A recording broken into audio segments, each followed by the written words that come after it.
Episode 60, Q&A number 2. Welcome back, everyone. I am your host, Chase Chewning, and this is your weekly source for inspiring content from people who are putting a purpose to their passion and truly living a life ever forward. This is Ever Forward Radio.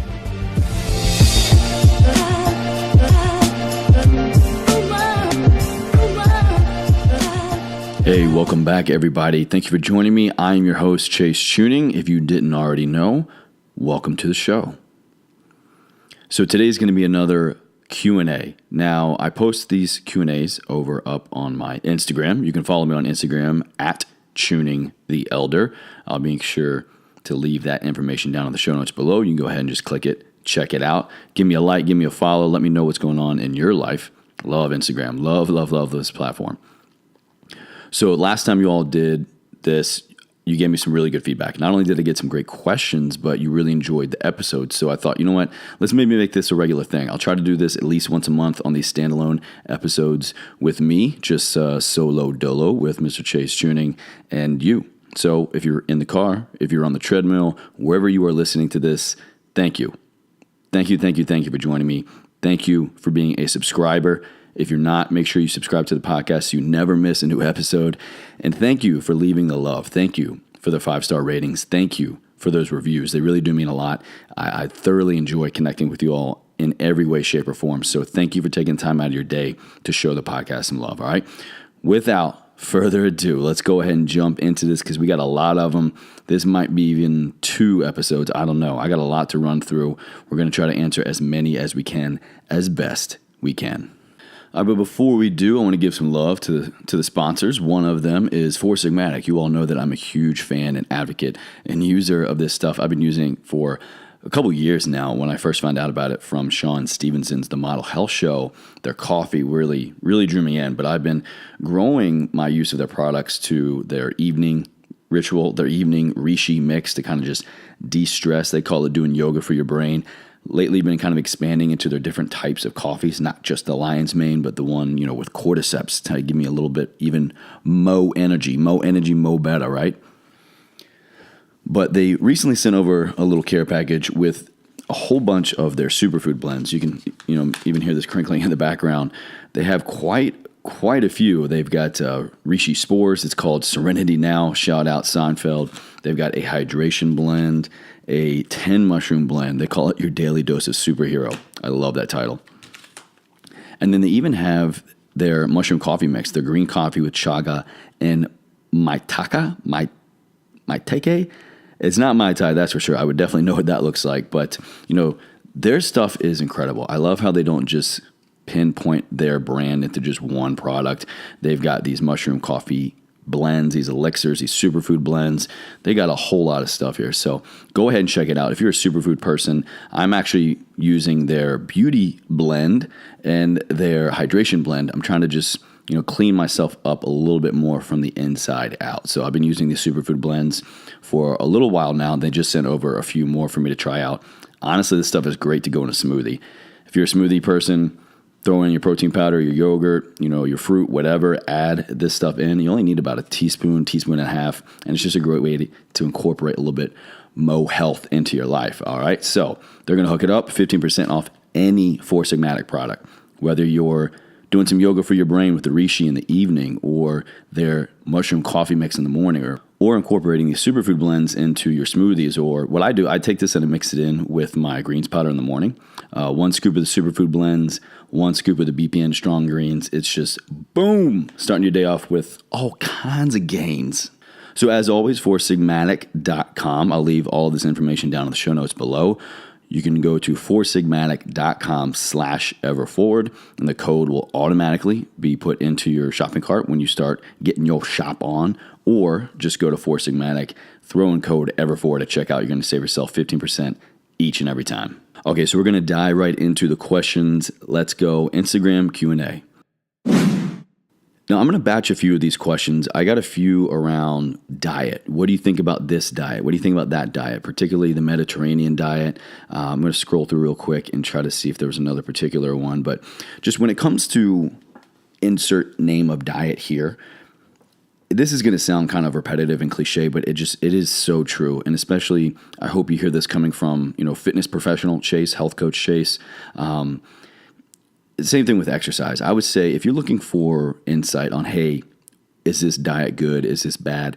You've got to be a study of yourself. You've got to be what my friend Josh Trent over on Wellness Force Radio says, be N equals 1. When you look at a study, when you're looking at a actual clinical study or a real life study, N equals, that's the sample size. So when I say N equals 1, you have to be your own sample size. You have to be your own study. So when looking at what type of exercise is the best one or which diet is the best one, you have to be willing to try it. Of course, do your homework, do your due diligence, research it.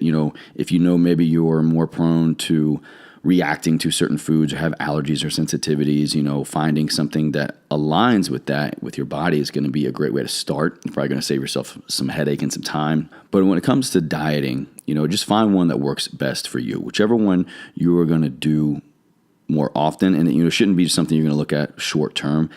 When I say the word diet, when I talk about it to clients and when I'm describing my diet, it's the food stuffs you eat that contain energy. Anything you eat, you drink, you put in your mouth, that is your diet. And you shouldn't be looking for something that's going to last you right now. You should be looking for something that has some longevity, something that you can do for the rest of your life, because that is going to give you the most success. So I can say, for example, this question is talking about the Mediterranean diet. You're looking at minimally processed foods. You're looking at a higher protein, higher fat, but it's really good lean meats, mostly fish, lean meats, white meats, things like that. Higher fat as in omega-3s, olive oils, things that are going to help clean your cardiovascular system, really good for brain health. So I would first say, if you're really trying to find the diet for you, look at yourself internally, externally, do a basic metabolic panel, consult your physician, and then just find one that you can actually realistically keep up with. Okay, I love this one. This one's asking about that side hustle life. When do you know to take the leap into your side hustle full time? I know you just left a 9-to-5. I know I'm nowhere near ready, and I don't know that I will ever be, as I love my career as well. Would love to hear your thoughts. Yeah, that's a really good question, because I left my job back in December, and I'm pretty much doing the exact same thing that I was for someone else now for myself.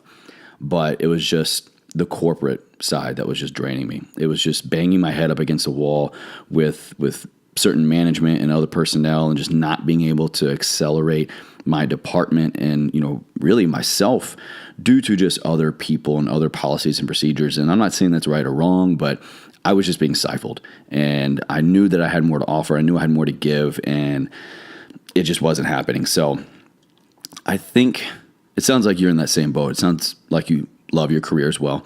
And it just comes down to, do you want it? If you love what you do, there's no problem in keeping a side hustle. It's fun, add some excitement to your life, add something new that you get to look forward to, outside of the 9-to-5 aspect. You don't have to just, if you have a side hustle, you don't have to make that your end game, is to just leave your job and do your side hustle as your main squeeze, as I always say. But there will come a time when one is going to have to give.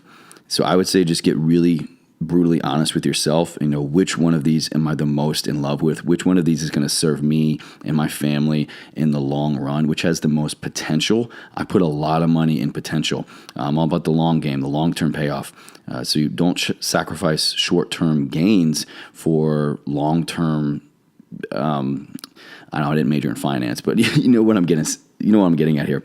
So whichever one you love the most, whichever one you see the most potential in, I would say, begin to kind of maybe lean more to that side. I love this question too. Here we go. Dylan Fritzinger writes, what do you do to let loose and clear your mind? Or what is something that you find to be pure fun? I'm a big believer in work hard, play hard. And that is why I was initially getting involved in this whole social media thing, trying to grow my online presence. I actually tried to separate the two. I tried to show professional Chase and fun Chase. I even had separate Snapchat accounts, and I stopped my old Instagram and created a new one because I thought I had to have this kind of duality. But I kind of realized that A, it was just too much to keep up with, but B, I wasn't really being my true authentic self. It's like I had to get into character to be professional Chase and had to get into character to be fun Chase, to let loose. I mean, my life is an open book. I'm all about being serious and getting the work done, staying on top of your responsibilities, getting in the gym, being active, moving around as much as possible. But then, hell, man, on a Saturday night, I'm going to be the guy out there acting a fool, doing the typical white guy dance moves. But, I love being around positive people. I love being around like-minded people. So for me, letting loose and clearing my mind is pretty easy because I put in the hard work the rest of the time, and letting loose doesn't have to be wild and crazy. It can be just going to the movies. But I am a firm believer in separating the two, because if you just stay all in all the time, if you're quote unquote grind, hustle, which I absolutely hate those words, but you're gonna burn out, and you really sometimes have to force yourself to take these breaks, to do nothing, to get away for the weekend, to just take a night out, whether it's with you, your spouse, your significant other, your friends. Just the more you stay in your bubble, you're gonna stay in your bubble, if that makes sense. So do not underestimate the value of de-stressing. It is so important. All right, my girl Nicole, she's actually part of the Everforward Coach mentorship program. It's a year-long group coaching mentorship program. She is doing big things, her and her wife in Pennsylvania, doing some amazing grassroots efforts. And that's a pun because her business is called Grassroots. So Nicole asks, if you had to build a minimal home gym with just the necessities, what pieces of equipment would you include? I would probably look at getting a set of kettlebells. And I'm saying that in not really having any experience using kettlebells, but they're always that thing that I read so much about and I see people using and talking about, and I just get it. I get the science behind it. You can have, a few weights and do so much with them, from head to toe, isolation exercises, compound movements, mobility, fluidity. I would probably invest in a series of kettlebells. Other than that, I really don't think you can go wrong with just a very basic rack. Now, this may be getting up a little bit higher in the budget. I don't know if we're going that deep in the question, but something that's just going to allow you to do some dips, do some pull-ups, have some suspended body weight movement. I really think people underestimate what you can get done with your own body. That's your number one most important piece of equipment. But outside of that, I really believe in kettlebells, and honestly, I want to get better at them. All right, my man, Slumdog Whoa Millionaire. I'm not sure what the Whoa Millionaire part is, but Nish, don't worry about it. I'm going to take care of your question anyway, buddy. So you write, have you ever tried a ketogenic diet? And based on your knowledge and understanding, what are some of the positive and possible negative effects of such a diet? Again, I will revert back to my original answer to, hey, what's the best type of diet? Is Mediterranean diet good? You really have to know your body. You have to, I really believe that getting a baseline metabolic panel to kind of just figure out your highs and your lows, what's going on internally, will really help you and your primary care provider, your health coach, whatever, navigate towards a better, more ideal style of eating for you. But when it comes to ketogenic, for those of you who don't know, a ketogenic diet, this is a drastically reduced carbohydrate diet, drastically reduced sugar diet, so that you can get your body to run off of what are called ketones. Now, if you deprive your body for a long period of time, it does take, some people can get into full ketosis after a few days. Others, it can be a couple weeks, depending on, your operating system, if you will, internally in your blood before you switch your diet. A ketogenic diet, I understand the science behind it. I understand getting your body to shift fuel sources, getting your body to not rely off of what a lot of people in the paleo world call, a sugar burner. You're not just having your body run off of these carbs, these sugars, just naturally free floating in your body, but really truly getting down to like 50, 80 grams, I think, tops of carbohydrate in the diet. For some people, they find really good benefits in gaining mental clarity. It takes a little while to bust through that kind of fog, they call it, in the brain fog in the beginning. But, getting your body to shift off of running off of predominantly fats is, study after study, a lot of people are seeing the benefit of it. I personally have never tried a ketogenic diet just because I really love my carbs, and I've just found that when I drastically reduce my carbs, I don't perform well. My brain isn't firing as well. I don't hit the lifts that I want to hit in the gym, and my body just naturally responds well to a higher carbohydrate diet. And I'll eat anywhere between on average like 200 to 300 grams of carbs a day, pretty much closer to the 300 aspect. Even when I'm, kind of dieting down, cutting down, so to speak, I'll reduce my carbs down to like 200 at a threshold. But I would say the ketogenic diet is getting a lot of attention right now. I think everybody and their brother has a keto podcast or a keto Instagram account. I don't really believe yet in all of these additives, something you can drink or put in your water that is just going to rapidly put you into ketosis. I haven't seen too much science come out behind that. It does take a little while to truly get into a ketogenic state. If you're really interested in that, I would refer you to check out the Primal Blueprint, the paleo style diet, even looking over at Drew Manning's work over at Fit to Fat to Fit. And it's just the one thing I will say that I like about it, and kind of like the Mediterranean diet, is that usually this is going to drastically reduce all of the processed foods in your diet. You're getting back to a more whole food based protein, healthy fats, lean meats, which we all know at this point, over studying evolution, studying the human body, modern day science, that's never a bad thing. Your body is never going to respond poorly off of getting rid of a bunch of shit in your diet and getting back to true whole foods, things from the earth, things that we grow, lean meats, vegetables, getting rid of all that processed crap. So it's kind of a long-winded way to say no. I've never tried ketogenic diet. Do I believe the science behind it? Yes. Again, I do believe that everything works for everybody until it doesn't. So go back to N=1. Look at your blood work, look at what's worked for you in the past, get real clear on your goals, and ask yourself, why do I want to try this? It could just be for fun, who knows? Taylor Strong writes, what do you know about the benefits of using a sauna? I started going to a gym with one and want to start using it, but don't know if it's really worth it. Now, I can personally tell you that when I was going through my injuries years ago, for those of you who don't know, maybe you're new to the podcast here, I was medically retired from the military from a string of injuries, torn hamstring, L4, L5 vertebrae injuries, wound up having to have both my hips completely reconstructed, femurs reshaped. I've got pins in both my hips. When I was going through all that, part of my rehab, part of my therapy was an infrared sauna. And I can certainly tell you from my personal experience that it worked wonders for me. So maybe if you're going through a rehabilitative process, if you're a frequent trainer, it's great for recovery. It's just going to really heat up, Chase, it's a sauna, but it's the obvious answer here is going to heat up your muscles. It's really good for promoting blood flow.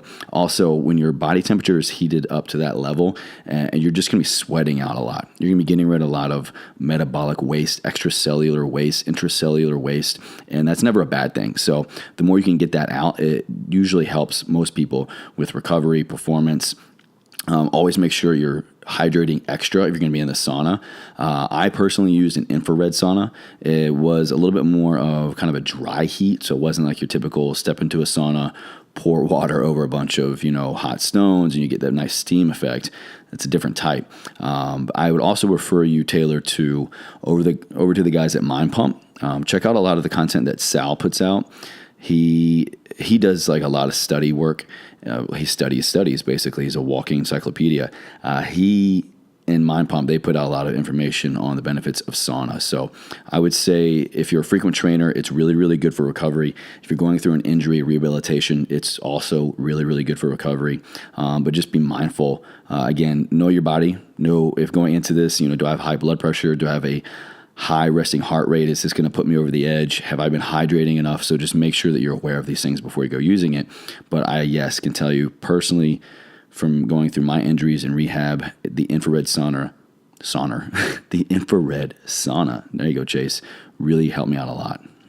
All right, my man, Chris Goff. Chris, what's going on, man? Great to meet you and the missus in Ohio at the Arnold this past weekend. Chris writes, what advice or tips could you offer to help someone grow their social media?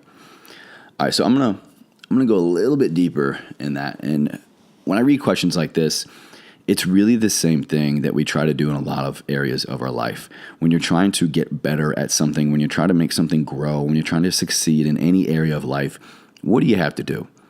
And I'm going to sound redundant here, but it's for a reason. You have to be consistent. You have to get clarity around why you're doing it, and you also have to get really, really clear on what your goal is. I do think that for a lot of people this day and age, growing a social media is on everyone's mind. And it's just because they feel like that's what they need to do. That's what they have to do. Oh my God, I need more followers. I need more likes, yada, yada, yada. But why? What is this going to do for you? What can you do for this? Who are you going to serve through this? I'm a big believer in, do everything out of service. But, why do you want to grow it? What is the long-term goal here? Being clear on what this end result will give you, or, what you can do with this large social media following, that will make every step along the way more clear. You'll have more intent behind every action you take. But I think with social media, bare bones, you just have to be consistent. Some people will say that you need to have a theme. So if someone stumbles across your page, your Instagram, for example, and they look at your homepage, that there's like a clear and obvious theme, like, it's all travel pictures, or it's all puppies, or it's all gym, or whatever. I'm not really sure if I'm a big believer of that. Again, depends on your goal. If you're just like a general lifestyle person, then I think having one devoted theme puts you in a hole. Now, if that's what you want to do on purpose, if you just want to be known for a fitness Instagram account, if you just want to be known for travel or photography, whatever, then yeah, that makes sense. Give somebody something that they can always expect when they come back to your page. But just, get consistent, man. Figure out the goal, figure out what is this following going to do for me? What can I do with it? And then just stay consistent. So I would say, like with anything we do in our life, establishing a goal, trying to be better at something, schedule it literally, because it isn't a habit yet. It isn't part of your life. So if you want to grow it, you need to make it a part of your life. And man, I'll tell you, just, write it in your schedule, plan it every day. At noon, okay, take a picture, post a picture, whatever. But you just got to be consistent. I'm not a huge understander of the whole Instagram algorithms and things like that. I don't know why I'm just talking about Instagram. There's so many other social media platforms, but I do think this day and age, IG is kind of where it's at. So until it becomes a normal part of your life, you need to find ways to make it a part of your life. So just find ways to make sure you get consistent content up there, and just be truthful, be honest to yourself and your long-term goal, man. Emily, let me go back to your question, though. What do you think your biggest strength is that carries over into all assets? I think I've mentioned this before. I always feel bad kind of saying this, but I just really feel strongly about being a nice person. I think most people who come in contact with me, I feel that's why I can have such great connections and, friendships and relationships with people, like Emily and like so many other people online, and go months and months, even hell, probably a year or two before I actually ever meet people. And it's that same genuine aspect that carries through. So I'm a big believer in just, I guess my biggest strength is just my character. And I really hope that carries over into any and all aspects of my life. Because like I always say, how you do one thing is how you do all things. And if your character is strong, if I'm trying to go into the fitness realm, if I'm trying to get a workout, if I'm trying to maintain a healthy nutrition plan, if I'm trying to manage my business, you really, having a strong character is going to carry over into all of those things. You're going to have the same discipline. You're going to have the same thirst to learn more. You're going to never be settled, or you're never going to be okay with just, settling. You're never going to want to just compromise on the status quo. And I really think that's something that I've grown into the last few years. But I really feel strongly that, having a strong character will carry you, will be a very big strength for you in any area of anyone's life, certainly mine. I'll tell you what, let me wrap up and do one more here. Sean Fisher 5 asks, if you had to pick one aspect that you would like to improve upon, whether it be something in your personal life or related to work, what would it be? Oh,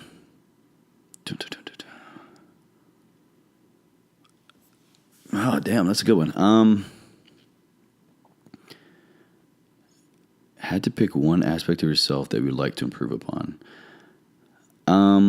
Okay, I'll tell you what, I would really like to kind of see the same carryover or same sense of awareness in some of my relationships that, when I wake up, every day, I'm just like, okay, get in my morning ritual, get to work, work out, do all these things to kind of take care of myself and take care of my business, which at the same time is, taking care of my family, taking care of our future. But I have noticed just some areas, particularly, full disclosure, with my relationship with May, my wife, I've kind of let things spill over.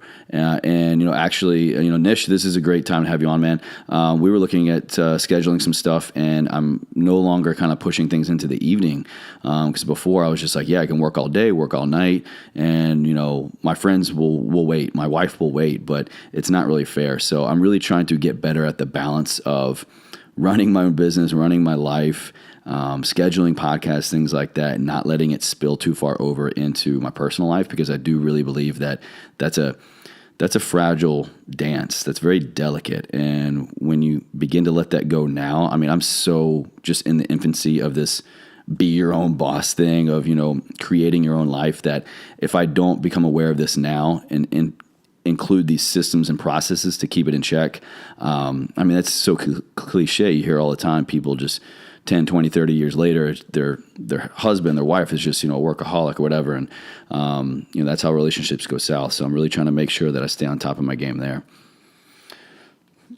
Everyone who left a question here on Instagram, thank you.